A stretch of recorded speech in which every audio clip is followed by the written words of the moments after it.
Assalamualaikum warahmatullahi wabarakatuh. Hai everyone, saya Reza Dwi Utari selaku pemateri dari video ini. Di sini saya akan sedikit menjelaskan tentang Ahlus Sunnah wal Jamaah An-Nahdliyah. Pertama, jelaskan mengapa aliran Asy'ariyah dan Maturidiyah disebut aliran yang paling layak mendapat predikat firqah najiyah atau aliran yang selamat. Yang kedua, jelaskan perbedaan sifat salbiyah dan ma'ani. Yang ketiga, mengapa 20 sifat wajib bagi Allah disebut sifat induk dan mengapa para ulama merumuskan ke dalam 20 sifat tidak lebih dari itu. 4.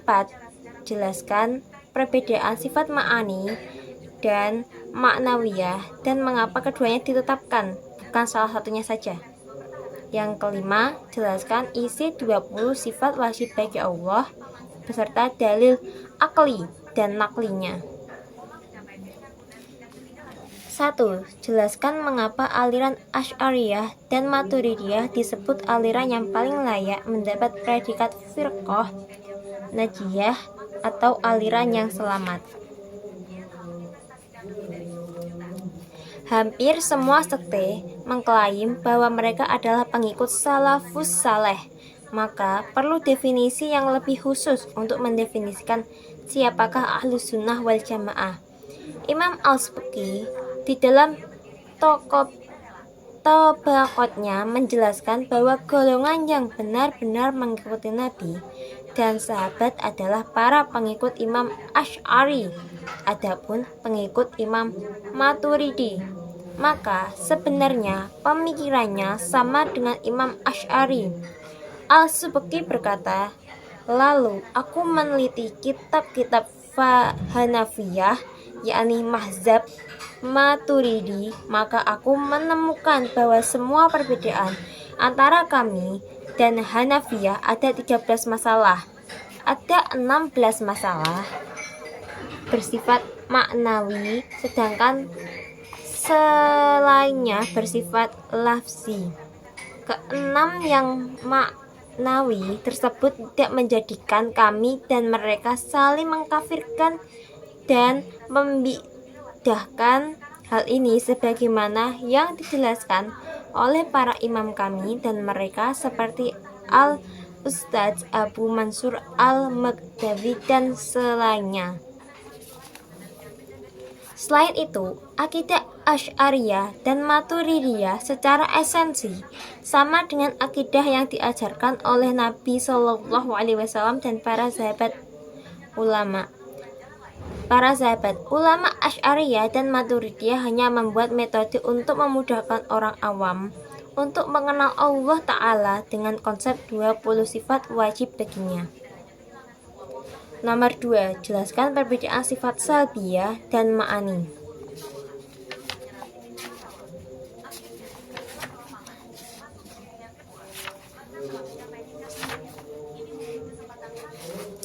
Sifat salbiyah adalah sifat yang berfungsi untuk menafikan seluruh hal yang tidak layak dinisbahkan kepada Allah Subhanahu wa Ta'ala.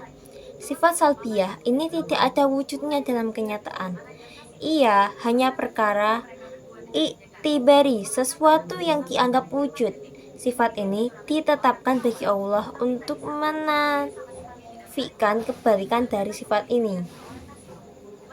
Maksud dari tidak ada wujudnya dalam kenyataan adalah andaikan hijab di dalam hati manusia dibuka oleh Allah, manusia tetap tidak bisa melihat sifat-sifat ini. Sebab memang tidak ada wujudnya di dalam kenyataannya. Berbeda halnya dengan sifat maknawi. Sifat maknawi wujudnya ada. Artinya andaikan hijab di dalam hati manusia dibuka oleh Allah, maka manusia akan dapat melihat sifat-sifat ini. Karena sifat salbiyah adalah iktibari, maka sekte Mu'tazilah masih menetapkan sifat-sifat ini. Karena penetapan sifat ini tidak berdampak ta'adudul udama, sebagaimana akan kami jelaskan dalam pembahasan aliran Mu'tazilah. Sedangkan aliran maknawi adalah sifat yang ada pada kenyataan. Artinya, apabila hijab hati manusia dibuka Allah, maka manusia akan dapat melihat sifat-sifat ini. Sebenarnya, sifat ini dapat secara otomatis dipahami dengan adanya sifat maknawiyah namun para ulama Asy'ariyah tetap menetapkan sifat ini secara terperinci, setidaknya karena dua alasan. Pertama, tidak semua orang dapat memahami apabila satu sifat ditetapkan, maka secara otomatis sifat lain ditetapkan, sedangkan ketidaktahuan dalam urusan akidah sangat bahaya dampaknya. Untuk menghindari resiko ini, maka para ulama menjelaskan secara terperinci keduanya. Kedua, sebagai bentuk perlawanan dan penolakan atas akidah Mu'tazilah yang menafikan sifat ma'ani.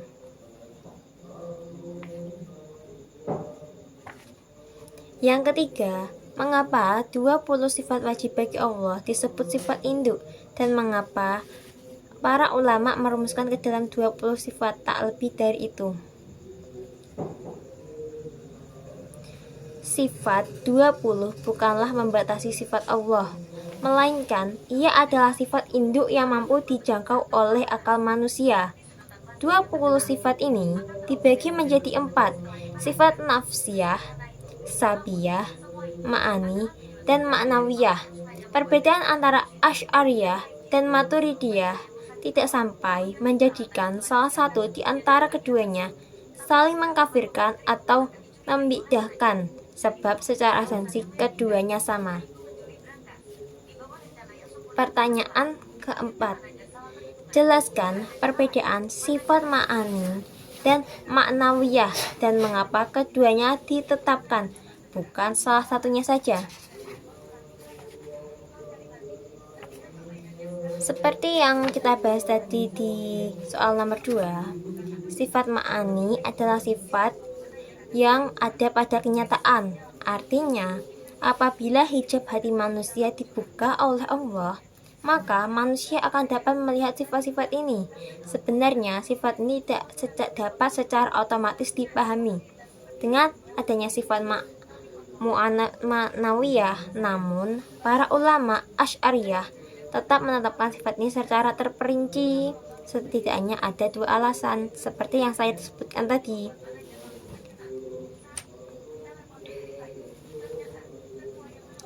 Karena sifat ma'ani ada wujudnya pada dalam kenyataan, maka sekte Mu'taziliyah menafikan sifat-sifat ini.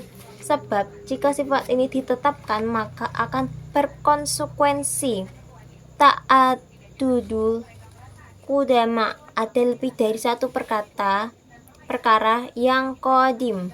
Pembahasan tentang la'adudul qudama akan kami jelaskan secara panjang lebar dalam penjelasan terkait aliran Mu'tazilah.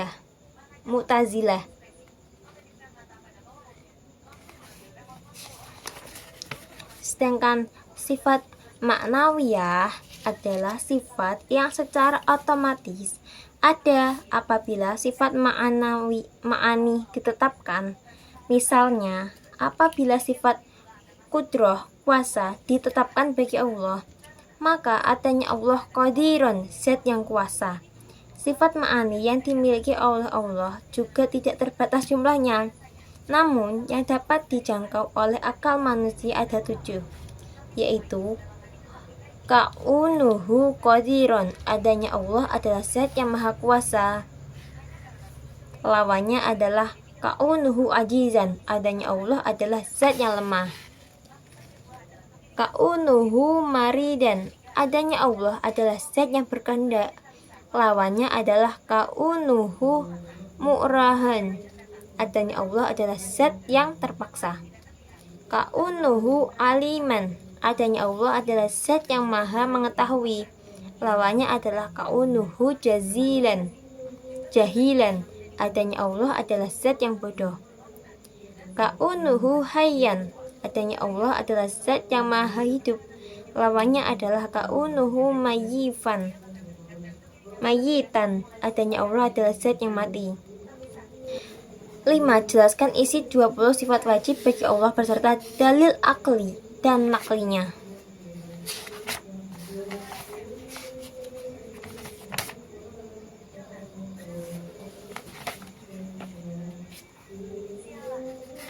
Ke-20 sifat wajib bagi Allah terbagi menjadi 4. 1. Sifat nafsilah. 2. Sifat salbiyah, yaitu kidam yang memiliki dalil nakli. Dalam firman Allah Ta'ala, Dia adalah yang maha terdahulu. Quran Surat Al-Hadid ayat 3. Ya Allah, Engkau adalah yang paling terdahulu yang tidak didahului oleh siapapun. Hadis riwayat Muslim. Baqo, tidak ada akhirnya atau kekal. Di antara dalil nakli sifat baqo adalah firman Allah Ta'ala, semua yang di atasnya bumi akan mati, dan zat Tuhanmu yang mempunyai kebesaran dan kemuliaan tetap kekal. Quran Surat Al-Rahman ayat 26 dan 27.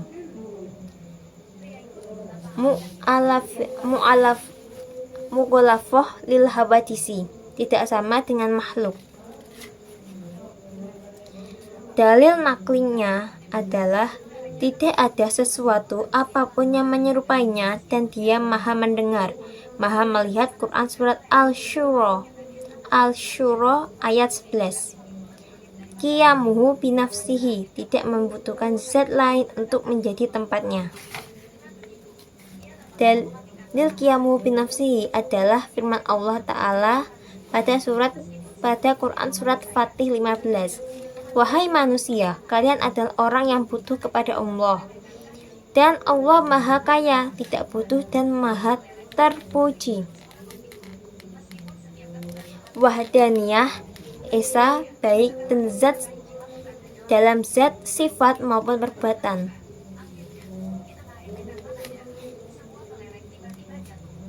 Dalilnya adalah Quran Surat Al-Baqarah 163. Dan Tuhanmu adalah Tuhan yang esa, tidak ada Tuhan selainnya yang maha pengasih dan penyayang.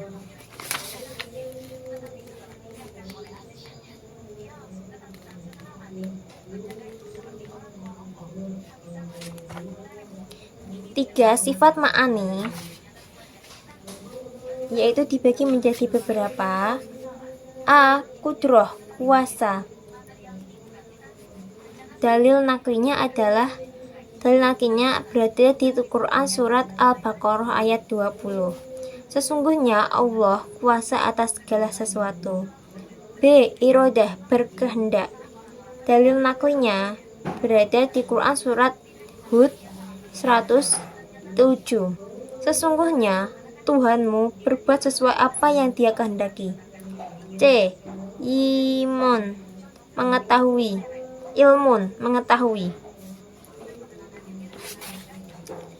Dalilnya berbunyi, dan mereka tidak mengetahui sesuatu apapun tentang ilmunya, melainkan apa yang Dia kehendaki. D. Hayat, hidup. Dalilnya berada di Quran Surat Al-Imran ayat 2. E. Sama, mendengar, dan basyar, melihat. Dalil naklinya berada di Quran Surat Al-Syura ayat 11. F. Kalam, berfirman. 4. Sifat ma'nawiyah. Sekian penjelasan materi dari saya.